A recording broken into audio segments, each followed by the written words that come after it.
प्यारे विद्यार्थियों, आप सभी को मेरा नमस्कार। मैं डॉक्टर नेमीचंद कुमावत, सहायक आचार्य हिंदी विषय, राजकीय महाविद्यालय की आपकी इस एमए फाइनल विषय हिंदी साहित्य के छठे प्रश्न पत्र की आज की इस ऑनलाइन कक्षा में मैं आप सभी का हार्दिक स्वागत करता हूं।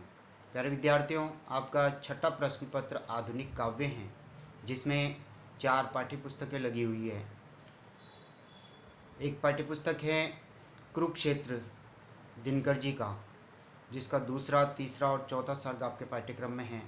दूसरी पाठ्यपुस्तक है अंधा युग धर्मवीर भारती जी का गीति नाट्य। और तीसरी पाठ्यपुस्तक है साकेत महाकाव्य, जिसका नवम सर्ग उर्मिला वियोग वर्णन खंड आपके पाठ्यक्रम में है। और चौथी पाठ्यपुस्तक है कामायनी, जिसके 4 सर्ग आपके पाठ्यक्रम में है, चिंता सर्ग, श्रद्धा सर्ग, लज्जा सर्ग और ईड़ा सर्ग। तो प्यारे विद्यार्थियों, पिछली 2-3 ऑनलाइन कक्षाओं से हम पढ़ते आ रहे हैं मैथिली शरण गुप्त जी के द्वारा रचित साकेत महाकाव्य के नवम सर्ग को, जिसमें पिछली ऑनलाइन कक्षा में हम यहाँ तक पढ़ चुके थे।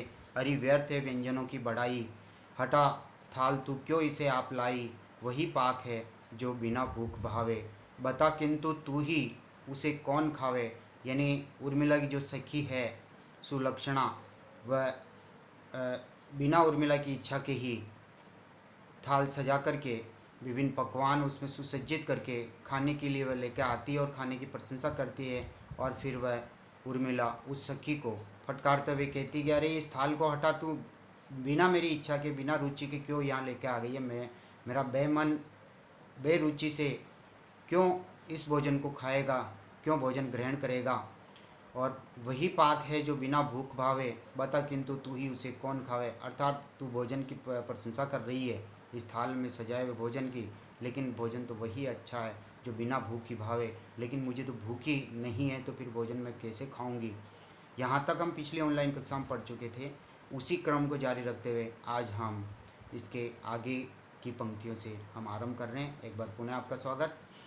बनाती रसोई सभी को खिलाती, इसी काम में आज मैं तृप्ति पाती, रहा किंतु मेरे लिए एक रोना, खिलाऊं किसे मैं अलोना सलोना।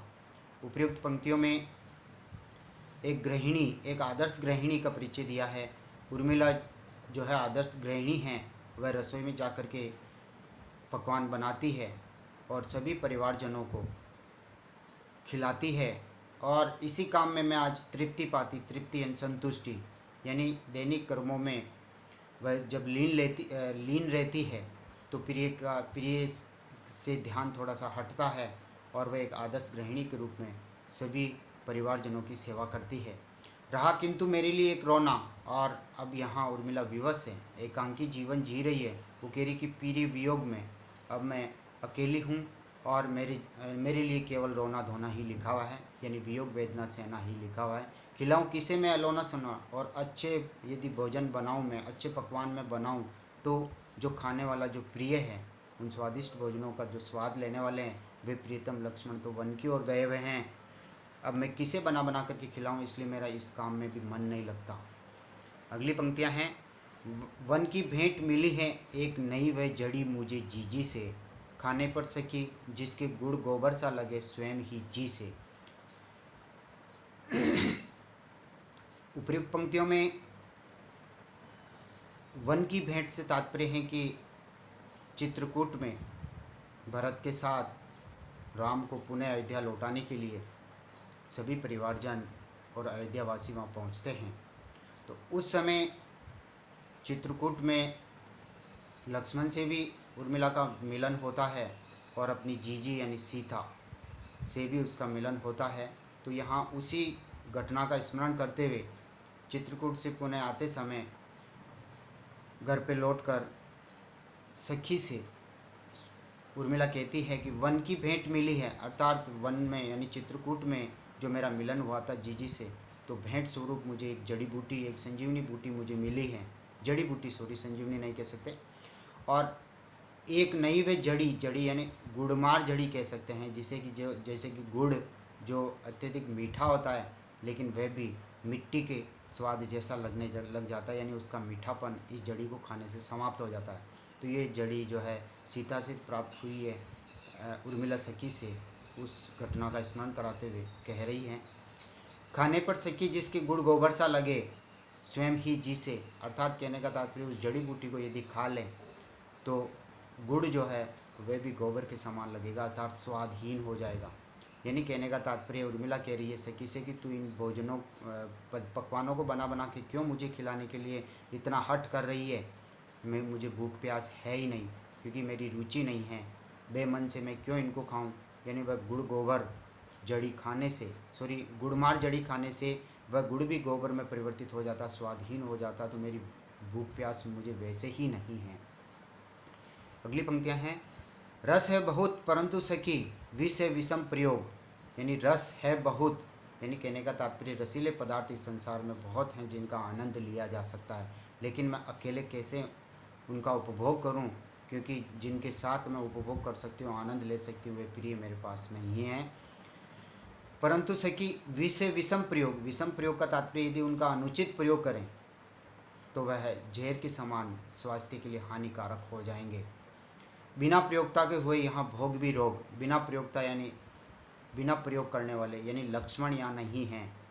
जो रस वैद्य हैं, इन रसों का आस्वाद ले सकते हैं, वे मेरे प्रियतम यहाँ नहीं हैं। और उनके बिना यदि मैं आनंद देने वाली वस्तुओं का भोग करूं तो वह मेरे लिए रोग के समान साबित हो जाएगी। यानी कहने का तात्पर्य अनुचित प्रयोग होगा। मेरे जीवन साथी के साथ ही मैं उनका उचित प्रयोग कर सकती हूँ, तभी मेरे लिए स्वास्थ्यप्रद लाभदायक ये चीज़ें हो सकती हैं। इसलिए भोग की या आनंद देने वाली वस्तुएं जो संयोग के क्षणों की हैं वो वियोग में दुखदायी बन जाती हैं। इसलिए भोग भी मेरे लिए रोग हो जाता है, यानी एक बीमारी बन जाएगी कि प्रियतम के बिना ही मैं कैसे इन सांसारिक रसीली चीज़ों का उपभोग करूं, वह मेरे लिए रोग यानी मेरे शरीर के लिए हानिकारक सिद्ध होंगी। अगली पंक्तियों से हम आगे बढ़ रहे हैं, लाई है शीर क्यों तू हट मत कर यूँ, मैं पीऊँगी न आली। आली यानी सखी, अर्थात सखी जो है पहले भोजन लाती है, उर्मिला नहीं खाती है, हथाल हटवा देती है, तो सखियाँ सोचती है कि कुछ भी खा पी नहीं रही है, न जल पीती है न दूध पीती है, इसलिए वह फिर हट करके दूध लेके आती है और उर्मिला से कहती है कि ले इसको पी।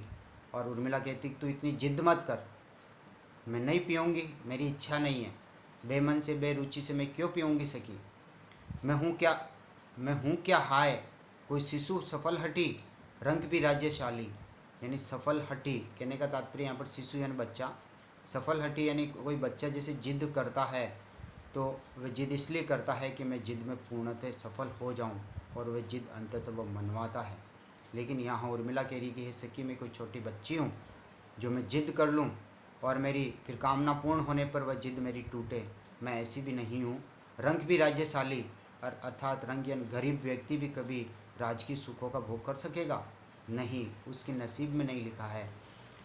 माना तूने मुझे है तरुण विरहिणी वीर के साथ ब्याहा, आँखों का नीर ही क्या कम फिर मुझको चाहिए और क्या हा। यानी सखी सुलक्षणा से उर्मिला कह रही है कि हे सखी तूने मुझे एक तरुण युवती माना है, यौवनवती माना है, मैं एक विरहिणी हूँ, वियोगिनी स्त्री हूँ जिसका प्रियतम प्रदेश में चले गए हैं, पोषित पति का हूँ। वीर के साथ ब्याह, एक वीर एक क्षत्रिय पुरुष के साथ मेरा विवाह हुआ है, आँखों और इतना सब कुछ होने के बाद में मैं एक वीर क्षत्राणी हूँ, तो मेरे लिए इन दूध खाद्य पदार्थों की आवश्यकता नहीं है। जो अश्रु जल जो प्रीतम के वियोग में जो लगातार अश्रु प्रवाहित हो रहे हैं, यह आँखों का जल ही मेरे लिए काफ़ी है, यही मेरी प्यास बुझा देगा, इसके सिवाय मुझे किसी और चीज़ की आवश्यकता नहीं है। तो आँखों का नीर ही क्या कम फिर मुझको चाहिए और क्या हा। चाहिए और क्या हा का तात्पर्य मेरे भाग्य में आंसू ही लिखे हुए हैं, खाने पीने का मेरा उत्सव प्रियतम के बिना सब नष्ट हो गया, समाप्त हो गया, इसलिए मेरे लिए आंखों का नीर ही काफ़ी है, यानी मेरे जीवन में रोना ही लिखा है, वियोग वेदना कष्ट सहना ही लिखा है। अगली पंक्तियों से हम आगे बढ़ रहे हैं,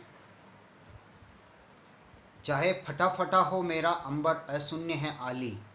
यानी सखी कभी भूख लगने पर थाल सजा करके लाती है, भोज्य पदार्थ सजा करके लाती है, और कभी प्यास लगने पर दूध या पानी लेकर के आती है, और कभी उर्मिला जो है साज श्रृंगार नहीं कर पाती, अपने वस्त्रों को नहीं बदलती हैं, इसलिए लंबे समय से वस्त्र पहनने के कारण वो फट गए हैं, तो सखियाँ कहती है कि तुम इन वस्त्रों को बदल दो, नए वस्त्र पहन लो।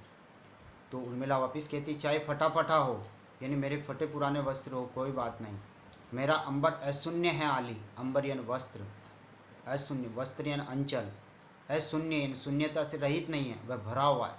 मेरा अंचल खाली नहीं है, इन वस्त्रों पे किसी की पहचान छिपी हुई है। जैसे कि आकर किसी अनिल ने भला या धूल तो डाली, धूली तो डाली, धूली यानी मिट्टी, यानी कहने का तात्पर्य मेरे प्रियतम जहाँ जहाँ गए हैं उनकी चरण रज यानी पैरों की मिट्टी, ये हवा ने मेरे ऊपर मेरे प्रति सहानुभूति दिखाई है, मेरे ऊपर दया दिखाई है, और वहीं से वह मिट्टी उड़ा करके कम से कम इस अंचल पर, इन फटे पुराने वस्त्रों पर डाली तो हैं, इसलिए तो ये मैले हो गए हैं, लेकिन प्रियतम की चरणों की रज इनके ऊपर हवा ने घिरा दी हैं, इसलिए मेरे लिए अति महत्वपूर्ण है। इन वस्त्रों को उतारने से प्रियतम की जो स्मृति हैं वो मैं भूल जाऊंगी।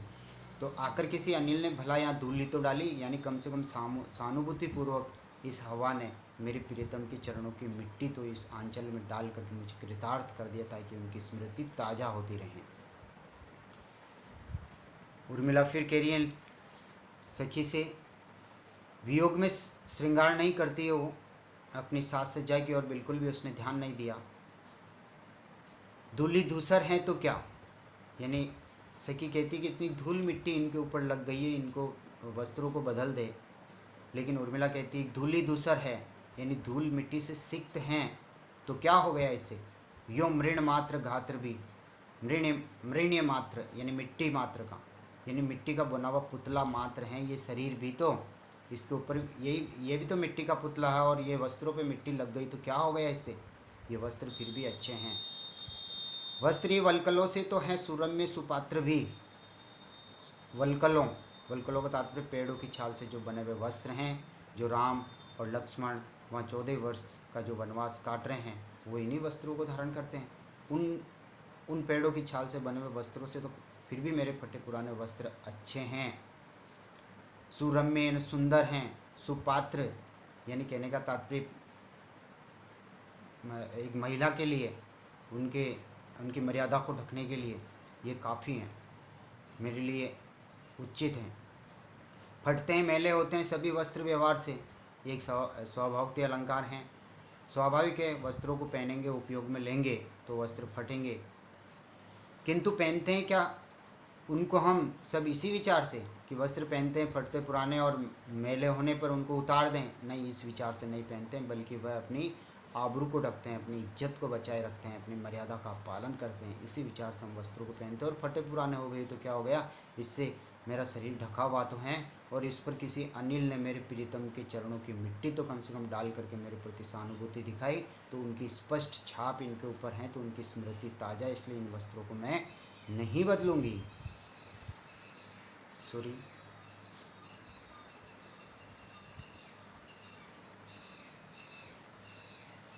अगली पंक्तियाँ हैं, पीऊँ ला खाऊँ ला सकी, पहन लूँ ला सब करूँ, जीव में जैसे हो यह अवधि का रणव तरू, कहे जो माने सो किस विध बता धीरज धरूँ, हरि कैसे भी तो पकड़ प्रिय के वे पद मरूँ।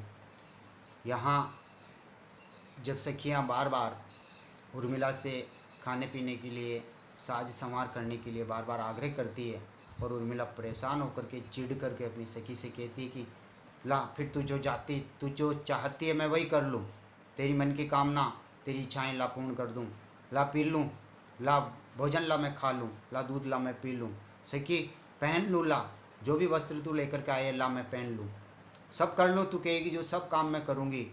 जीव में जैसे हो, अर्थात जैसे तैसे हो मैं जीवित रह सकूँ, यह अवधि का अर्णव तरु, अर्णव यानी सागर, अवधि यानी समय, यानी 14 वर्ष की जो ये समय रूपी जो सागर हैं, इसको मैं तरु यानी तैर करके पार कर दूं। इस नाव का जो सारा है खाना पीना पहनना, लेकिन ये 14 वर्ष का समय मैं बिता दूं, इसके लिए तू मेरा सहारा बन और मुझे जीवित रख प्रीतम के आगमन तक, इसलिए तू जो कहेगी मैं कर लूँगी, कैसे ही करके ये 14 वर्ष का समय मैं बिता दूँ।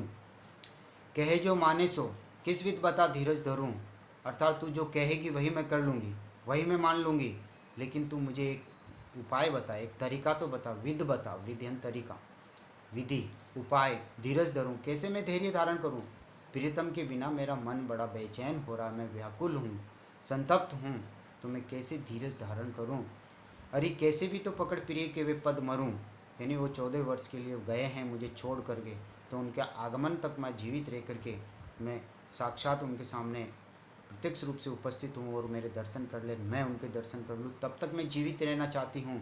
इसलिए उनके आगमन तक उनके चरणों को पकड़ करके मैं मरना चाहती हूँ। इसलिए उनके आगमन के समय तक मुझे जीवित रखने का तू उपाय तो बता, धैर्य धारण करने का तू उपाय तो बता। तू कहेगी जो मैं कर लूँगी, तेरी मन की इच्छाएं सारी पूर्ण कर दूँगी, लेकिन धैर्य धारण करने का कोई उपाय बता दे ताकि उनके लौटने तक मैं जीवित रह सकूँ।